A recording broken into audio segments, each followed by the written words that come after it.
Bonjour et bienvenue à cette émission sur les saveurs de Portneuf. Aujourd'hui, on vous présente les fiers propriétaires de l'entreprise familiale Élevage bovin Saint-Gilbert, des producteurs de bœuf de grande qualité qui offrent une grande variété de coupes et de produits transformés. Bonne émission!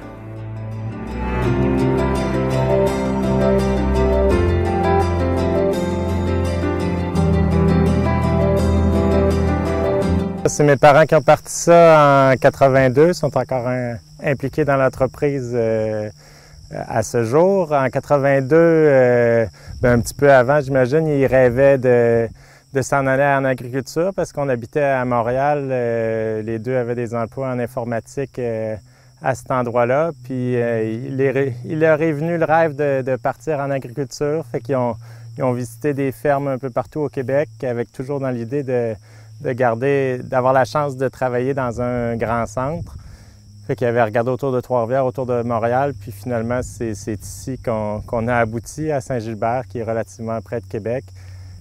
Donc, la ferme a débuté en 81 ou 82, puis eux ont continué à conserver leur emploi à Québec, en informatique, au gouvernement, tous les deux.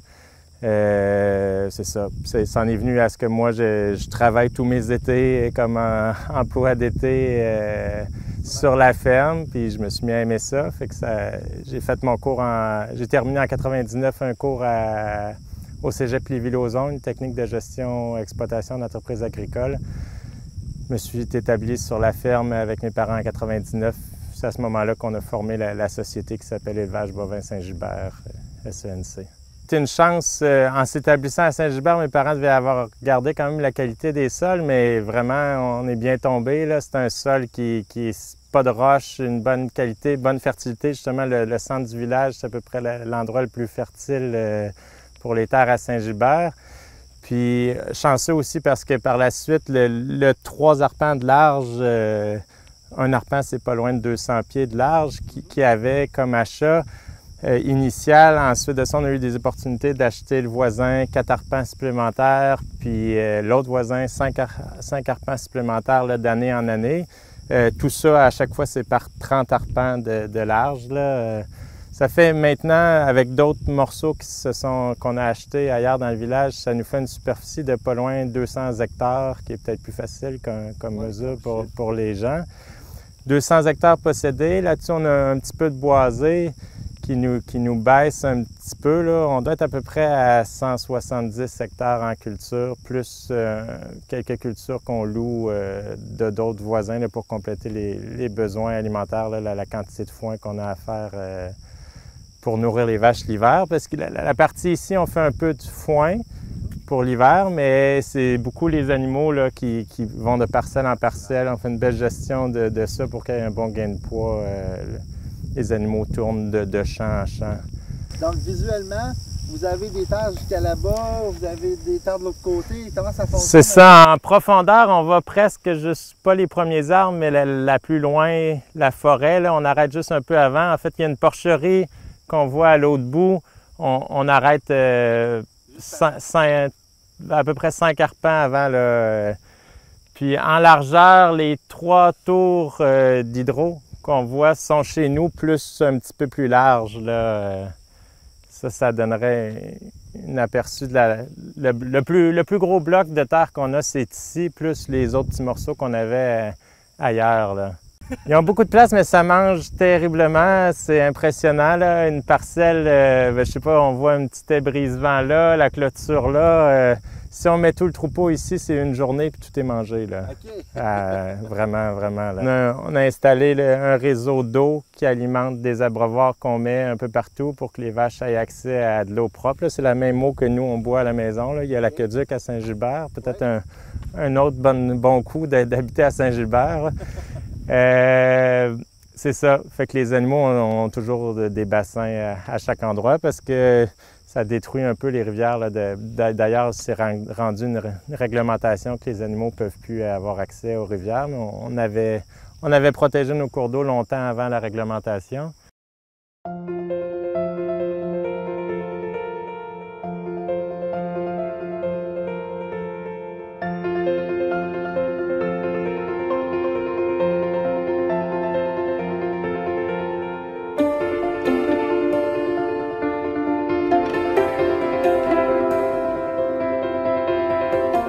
Contrairement aux productions laitières, à partir qu'il y a de l'herbe dans le champ, il n'y a plus d'horaire quotidien en termes... Tu sais, un producteur laitier, les vaches sont à l'étable pour la traite, ils vont au champ, ils reviennent le soir.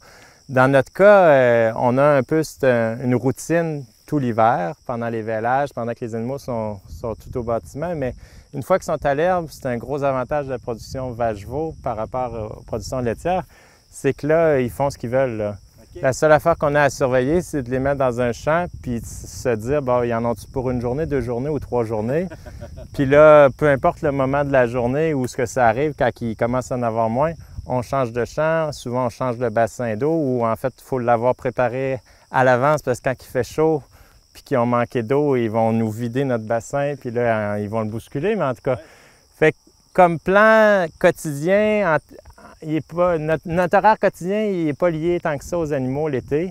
Okay. Notre horaire quotidien, il est lié à si on veut faire du foin demain après-midi ou cet après-midi.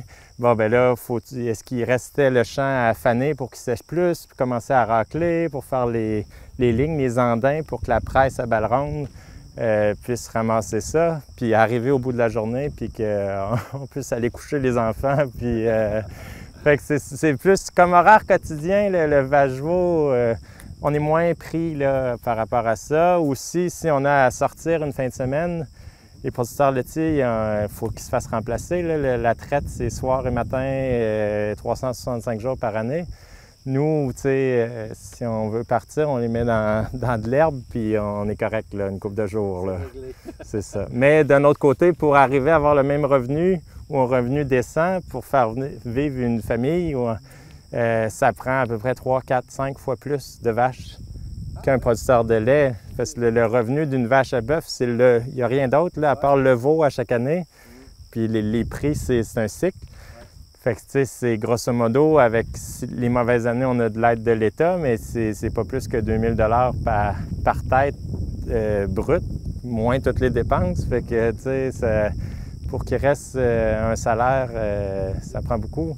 Dans le lait, c'est à peu près 5 fois plus que ça, le revenu brut, mais leurs frais sont un peu plus importants quand même. Présentement, vous avez combien de bêtes? Là? On a un troupeau de 80 mères qui donne à chaque année un veau. Là. Présentement, on a les 80 mères, les 80 veaux. Puis à chaque année, on élève une trentaine de veaux femelles nés l'année d'avant qui deviennent soit du remplacement pour remplacer les vaches qui vont mourir ou qu'on va réformer à chaque année. Plus, on a quand même une bonne qualité génétique de vaches. Le croisement qu'on fait aussi de la cimentale, les vaches sont cimentales pur sang avec les Angus, c'est très en demande comme femelles. Ça fait que les femelles qu'on élève ont réussi à en vendre à un prix intéressant à d'autres éleveurs pour eux remplacer leurs vaches là, dans leur troupeau. Là.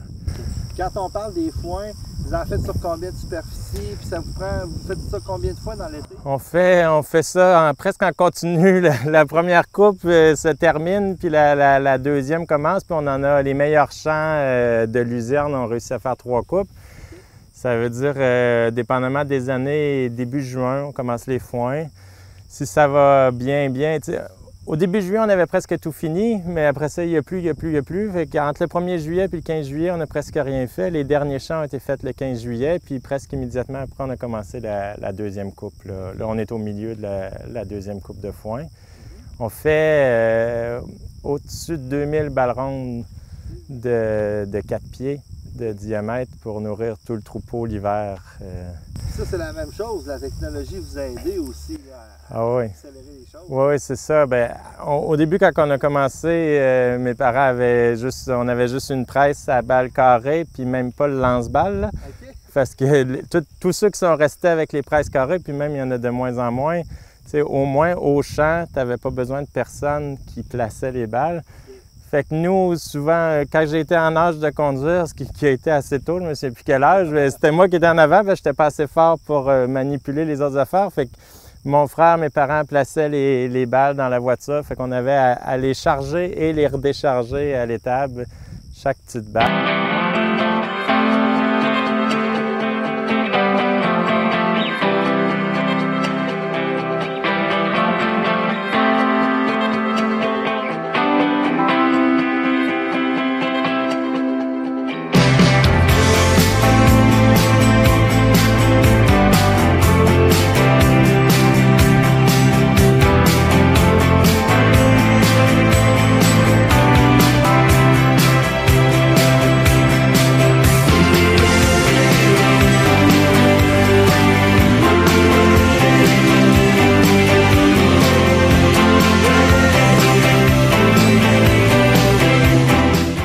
Comme bâtiment, quand mes parents ont acheté, il n'y avait que cette étable-ci, puis une petite partie de la grange qui est par là-bas.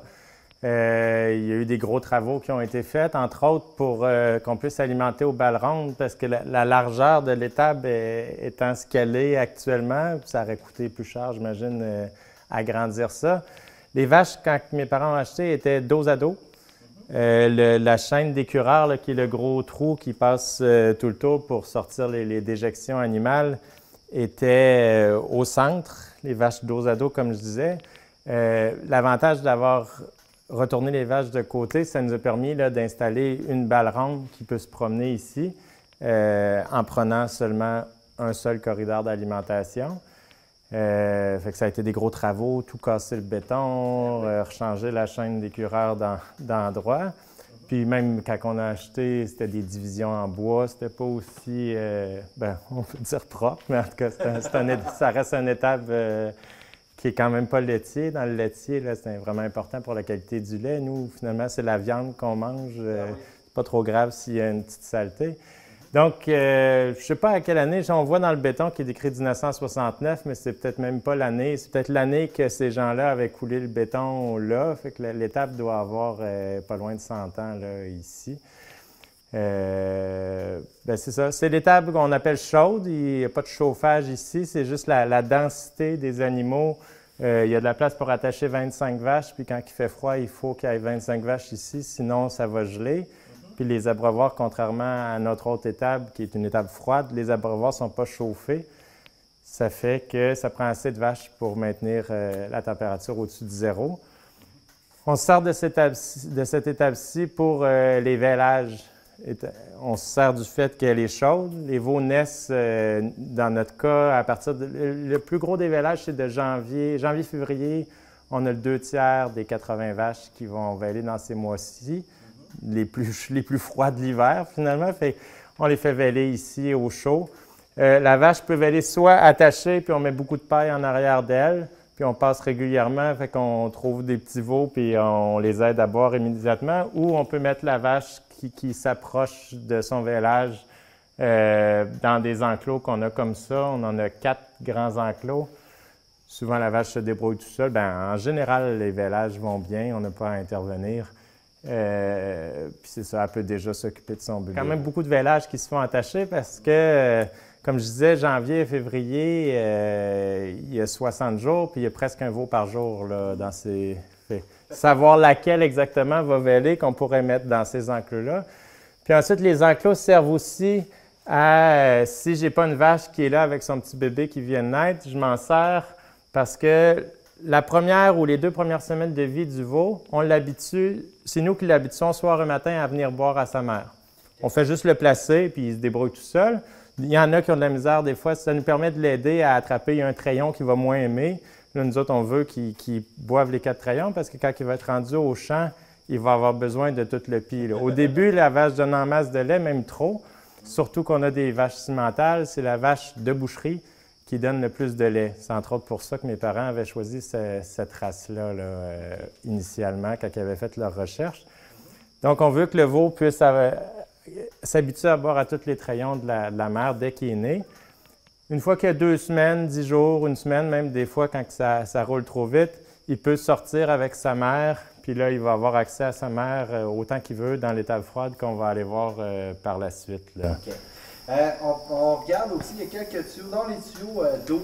Ouais. J'aimerais qu'on en parle un petit peu. C'est ça, ça nous permet d'avoir de l'eau partout dans l'étable, la même eau qu'on boit à la maison, la même eau qui va au champ.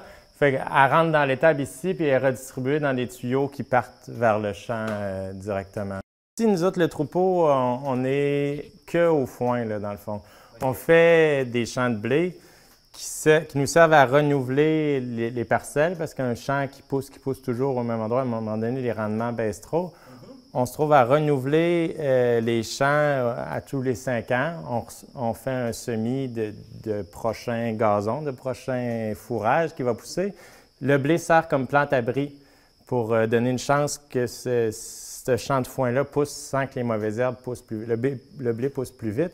Puis le gros avantage de faire la céréale, qui est le blé, c'est la paille qu'on va chercher Ici, on en met un peu dans le dallo, comme je disais, mais dans les étables froides, ça prend, puis dans les enclos, ça prend une quantité assez importante de balles.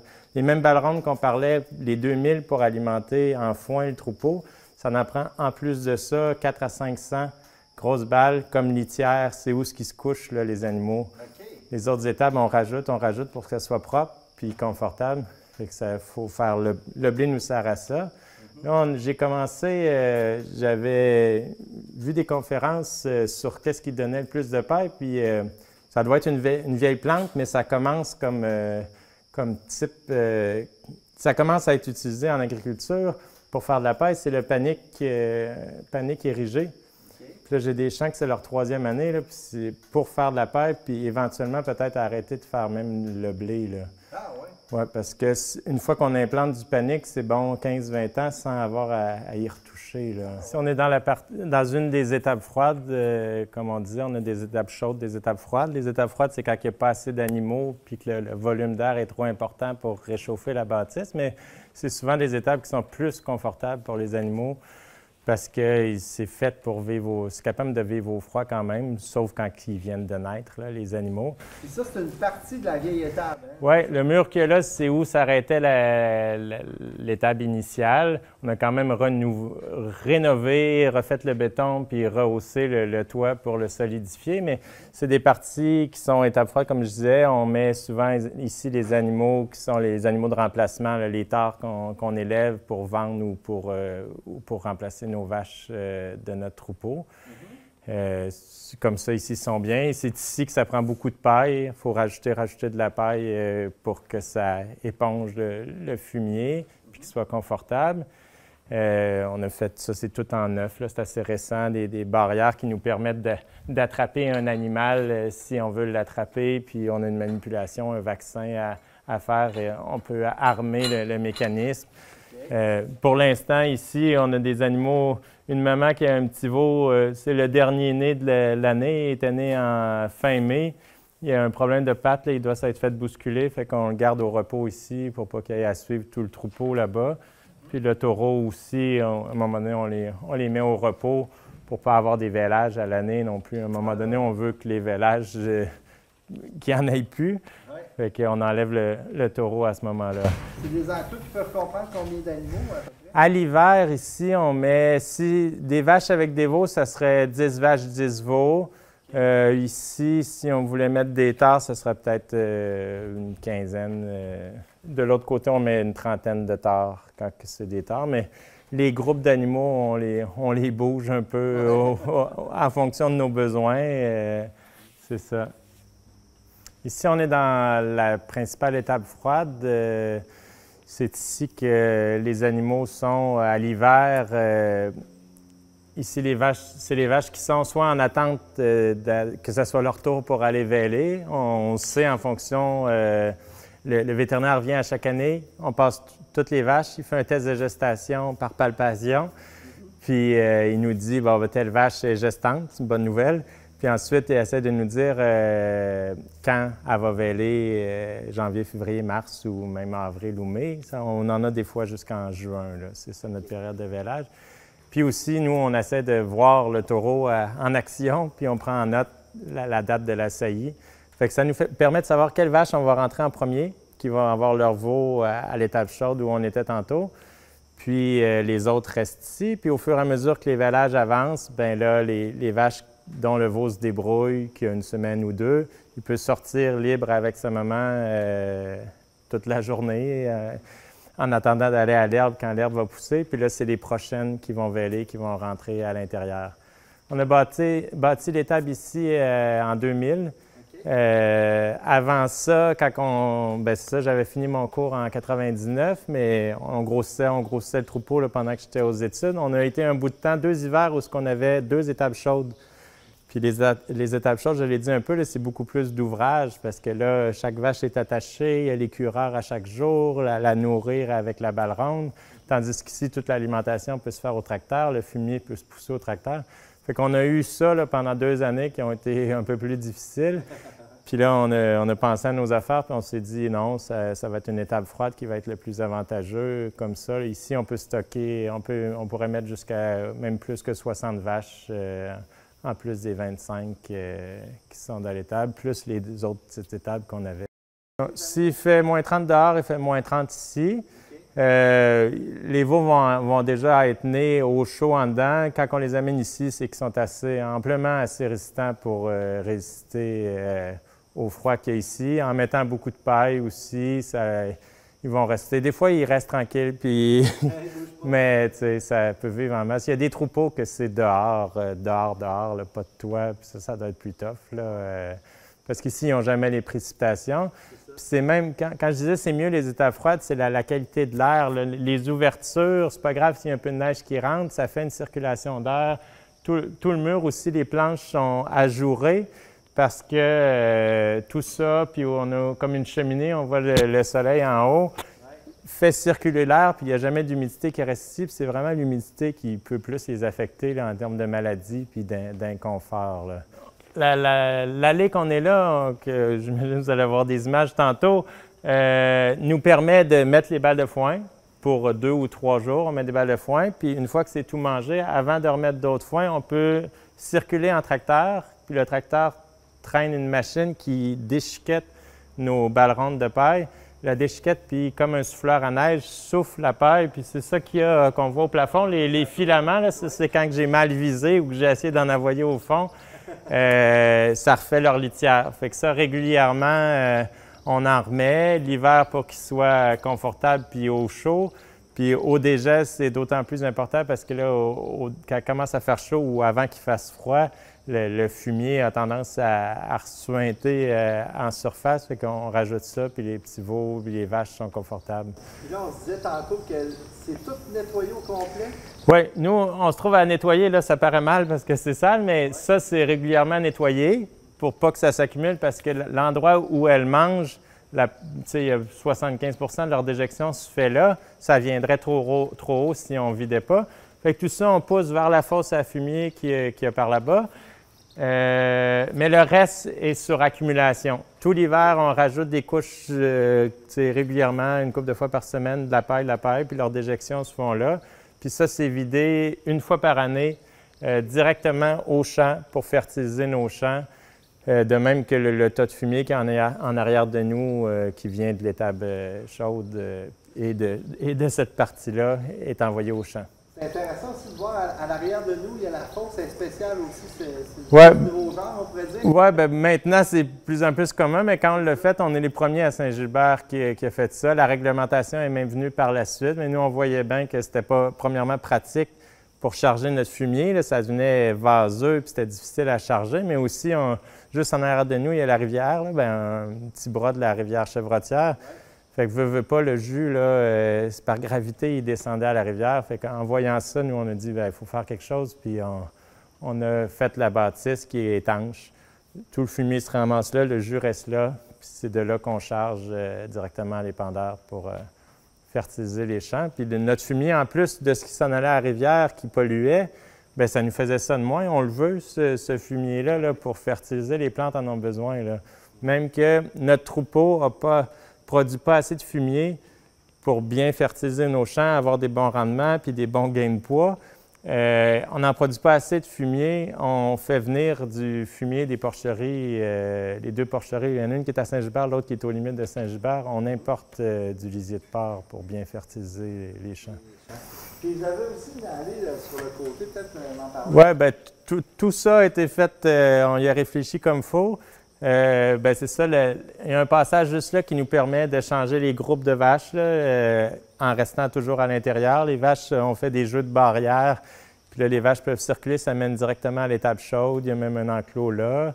Ou même par ici, ils pourraient sortir pour aller directement aux étables froides des terres qui sont là-bas. Là, ouais. Puis même la fosse à fumier, initialement, la fosse à fumier, bien, je ne sais pas si on voulait changer de place pour... Bien, on va la voir tantôt.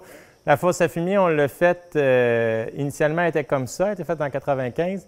Quand on a fait l'étable froide, on s'est trouvé à donner un niveau plus important, plus élevé à l'étable froide, qui qui nous a permis de augmenter aussi le niveau de la fosse à fumier pour qu'elle contienne plus. Ouais, vous l'avez mis plus basse. C'est ça. Bien, la fosse était faite pour l'étable, mais c'est celle-là qu'on a faite plus haute pour que ça contienne plus de jus, là.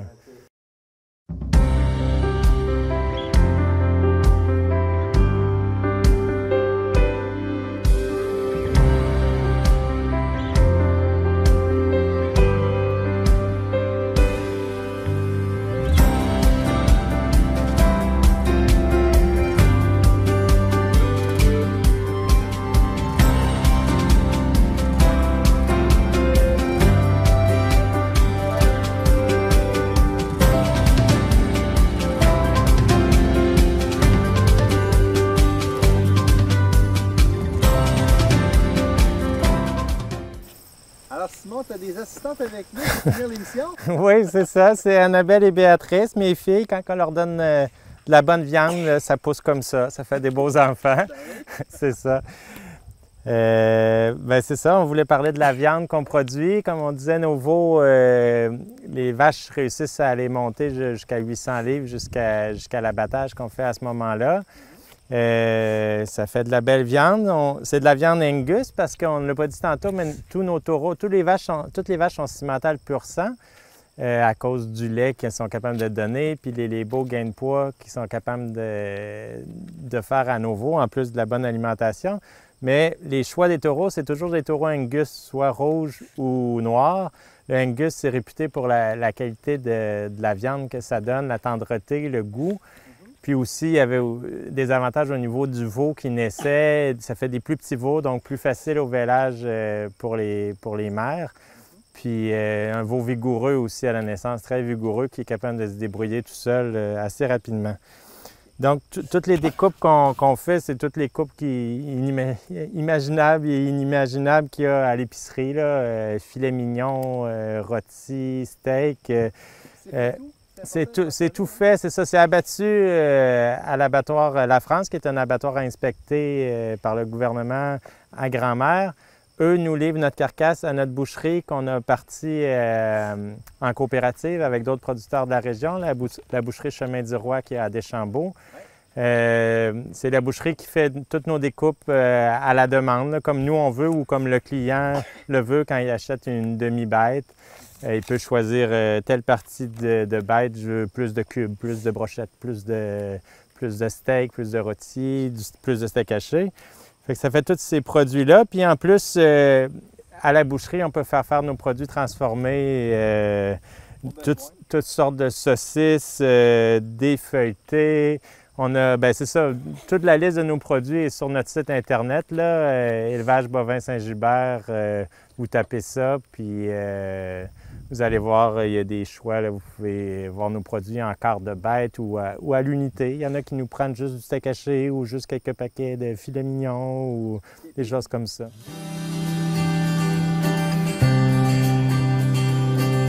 C'est ce qui complète l'émission d'aujourd'hui. La semaine prochaine, on vous fera découvrir l'entreprise L'Arc-en-Ciel du Paradis. Les fiers propriétaires de cette entreprise sont producteurs d'une grande variété de légumes ainsi que de petits fruits. Soyez des nôtres. Merci et à bientôt.